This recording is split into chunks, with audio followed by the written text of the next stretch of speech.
জানো তো, এমন কিছু কিছু জায়গা আছে যেখানে বাতাসের একটা আলাদাই শান্তি মিশে আছে। আর আমার জন্য সেটা আমার মামা বাড়ি বা মাসির বাড়ি। হাই, আমি Pompa and welcome back to my channel Pompa's daily blog. চা প্রেমী মানুষ কিন্তু আমি বেশ একটা নই, কিন্তু শীতকালের সকালে এক কাপ চা সাথে যদি একটা কেক হয় তাহলে আর কি চাই। আমি যেহেতু যাচ্ছি 3 দিনের জন্য, সেই জন্য পাশের বাড়ি কাকিমার কাছে আমার লাড্ডুকে রেখে এলাম, আর ওর যা যা জিনিসপত্র লাগে সেই সকলও দিয়ে এলাম। জানি ওকে কটা দিন মিস করব, কিন্তু যেহেতু 3 দিনের জন্য যাচ্ছি তাই ওকে আর নিয়ে গেলাম না।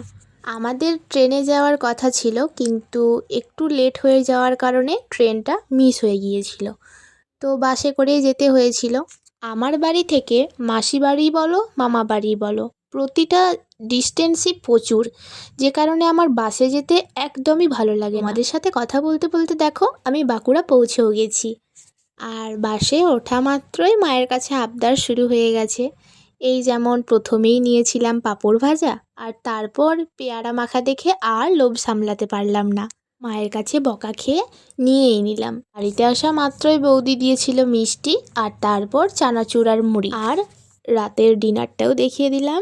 So that was it for today. Okay, by.